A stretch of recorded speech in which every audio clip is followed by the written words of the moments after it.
जय हिंद साथियों, कैसे हैं आप सब। स्वागत है आप सभी का आपके अपने online YouTube channel UP episodes में। मैं आपको अपना साथी रवि कुमार आप सभी ऑनलाइन प्रिपरेशन करने वाले सभी साथियों का स्वागत करता हूं।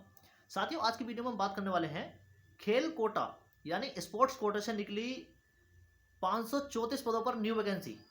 अब मैं बात करूं, उत्तर प्रदेश सरकार ने उत्तर प्रदेश पुलिस भर्ती एवं प्रबंधन बोर्ड की तरफ से यूपी पुलिस आरक्षी नागरिक पुलिस के पदों पर कुशल खिलाड़ियों के लिए सीधी भर्ती यानी 534 पदों पर न्यू वैकेंसी निकाली है। जो भी स्पोर्ट्स करते हैं, जो खिलाड़ी हैं, किसी भी गेम में अपनी रुचि रखते हैं और वो अच्छे खिलाड़ी हैं, कुशल खिलाड़ी हैं, तो वो इस वैकेंसी के लिए पात्र होंगे और अपना जो गवर्नमेंट जॉब में अपना स्थान है वो पक्का करना सुनिश्चित करेंगे। साथियों, विस्तार से बात करेंगे वीडियो में अंत तक जरूर बने रहिए ताकि मेरे द्वारा प्रोवाइड की गई जानकारी आप लोगों को अच्छे समझ में आ सके। ठीक है, चैनल पर नए हो तो प्लीज चैनल को सब्सक्राइब कर लीजिए, बेल आइकन को प्रेस करके रख लीजिए ताकि इन फ्यूचर मेरे द्वारा प्रोवाइड की गई जानकारी का नोटिफिकेशन आप सबके समक्ष पहुंचता रहे। तो साथियों, सबसे पहले मैं बात करूं, यूपी पुलिस में कुशल खिलाड़ियों के लिए स्पोर्ट्स कोटे से 534 पदों पर वैकेंसी निकाली गई है। अगर मैं बात करूं, जो स्पोर्ट्स कोटे से खिलाड़ियों की वैकेंसी निकाली गई है उसमें मेल कैंडिडेट 335 पोस्ट हैं और फीमेल कैंडिडेट के लिए 199 पोस्ट हैं। ये तो हो गई टोटल पोस्ट के बारे में बात। अगर मैं बात करूं कौन कौन से स्पोर्ट्स में आपकी रुचि है और आप कौन कौन से स्पोर्ट्स के द्वारा यूपी पुलिस की इस न्यू वैकेंसी में अपना सिलेक्शन ले सकते हैं, तो सबसे पहले मैं मेल कैंडिडेट के लिए बात करूं, जो आप गेम इंटरेस्ट रखते हैं और जो गेम इसमें चूज किए गए हैं, मांगे गए हैं। सबसे पहले मैं बात करूं मेल कैंडिडेट के लिए, water sports, volleyball, basketball, handball, kabaddi, football, badminton, table tennis, cross country एक रनिंग रेस होती है, हॉकी, तीरंदाजी, जिम्नास्टिक, भारोत्तोलन, बूसो, जूडो, बॉक्सिंग, एथलेटिक्स, तैराकी, ताइक्वांडो, शूटिंग, साइकिलिंग और कुश्ती।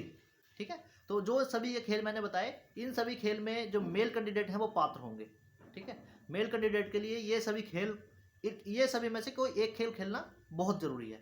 अगर मैं बात करूं फीमेल कैंडिडेट के लिए कुछ गेम थोड़े कम हैं, तो मैं फीमेल कैंडिडेट के लिए बता रहा हूँ। फीमेल कैंडिडेट ध्यान से सुने, volleyball, basketball, kabaddi, badminton, table tennis, hockey, तीरंदाजी, भारोत्तोलन, वुशु, जूडो, बॉक्सिंग, एथलेटिक्स, तैराकी, ताइक्वांडो, शूटिंग, साइकिलिंग और कुश्ती।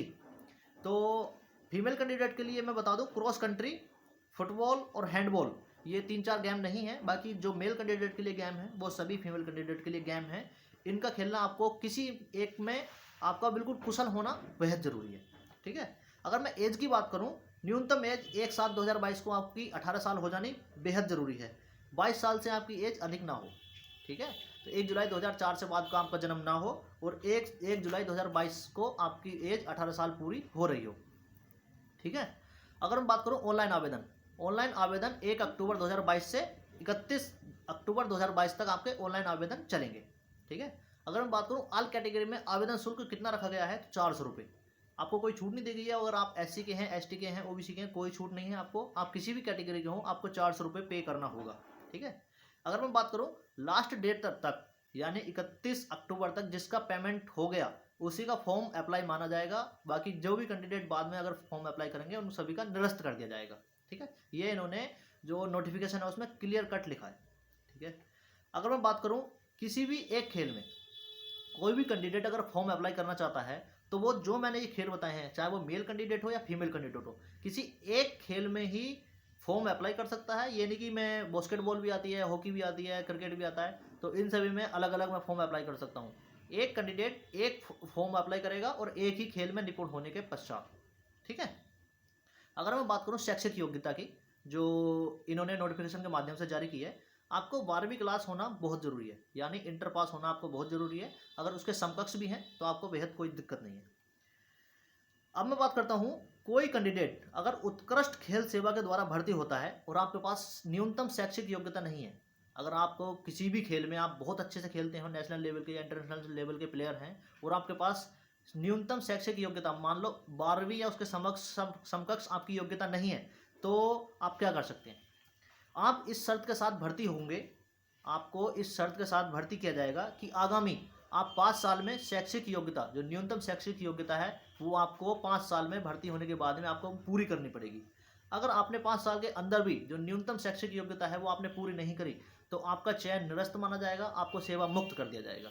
ठीक है, आपको कोई सैलरी नहीं मिलेगी, लेकिन हाँ, जितने दिन आपने नौकरी की है आपका चयन मान दिया जाएगा। ठीक है। मानने के बाद में अगर न्यूनतम शैक्षिक योग्यता पूरी नहीं की तो आपको सेवा मुक्त कर दिया जाएगा, आपका चयन निरस्त कर दिया जाएगा। ये बात आप समझ लीजिए। इसमें फायदा भी, अगर किसी की न्यूनतम शैक्षिक योग्यता नहीं है तो वो अपना सिलेक्शन ले सकता है और सिलेक्शन लेने के बाद अपनी शैक्षिक योग्यता पूरी कर सकता है, ठीक है।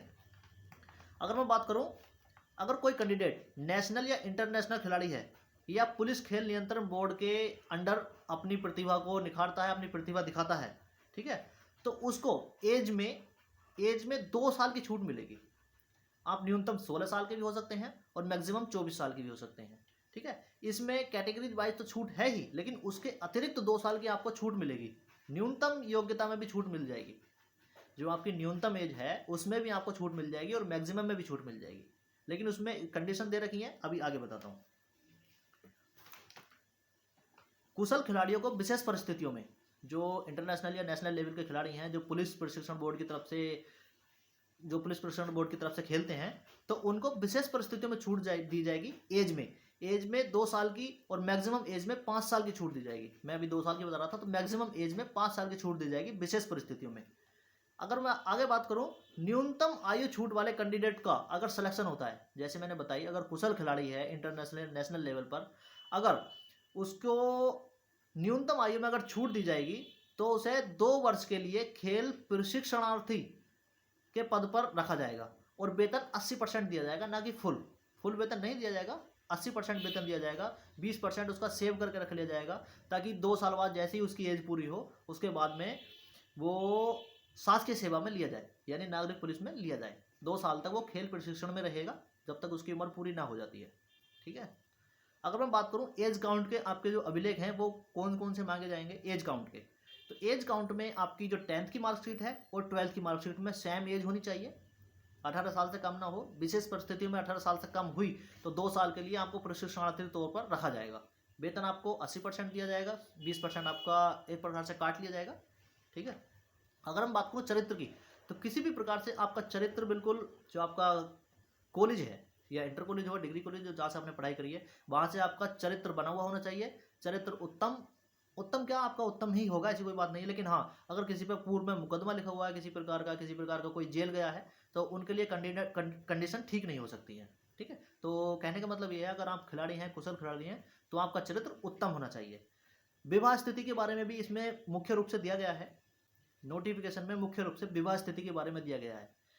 एक पत्नी, वैधानिक रूप से आपकी एक ही पत्नी होनी चाहिए। 2 पत्नी जिसकी हैं, पहली बात तो नहीं होंगी, अगर हैं तो वो फॉर्म अप्लाई नहीं कर सकता है, ठीक है। तलाकशुदा अगर व्यक्ति है कोई, अगर उसका तलाक चल रहा है कोर्ट में, तो उसके कोर्ट के कागज होने चाहिए संपूर्ण रूप से, ठीक है। तो विवाह स्थिति और चरित्र, तो ये सब आप सभी के, मैं मोस्टली मानता हूँ सभी के ठीक होंगे, लेकिन बाकी एक बार और देख लीजिए, ठीक है। सिलेक्शन प्रोसेस की वीडियो अगर मैं बात करूँ तो आपकी कल आएगी, तो उसके लिए थोड़ा सा वेट कर सकते हैं। आज की वीडियो कैसी लगी कमेंट करके जरूर बताना। वीडियो अच्छी लगी हो तो प्लीज़ लाइक करें, शेयर करें अपने दोस्तों में, ठीक है। अगर आपने वीडियो यहाँ तक देख ही लिया है तो मैं लास्ट में एक और रिक्वेस्ट कर रहा हूँ आपसे, आप चैनल को सब्सक्राइब कर लीजिए और बेल आइकन को प्रेस करके रख लीजिए। इन फ्यूचर मेरे द्वारा प्रोवाइड की जानकारी नोटिफिकेशन आप सबके समक्ष पहुँचता रहे। साथियों, मिलते हैं किसी अगली वीडियो में नए टॉपिक और नई जानकारी के साथ। तब तक के लिए बाय बाय, टेक केयर, जय हिंद।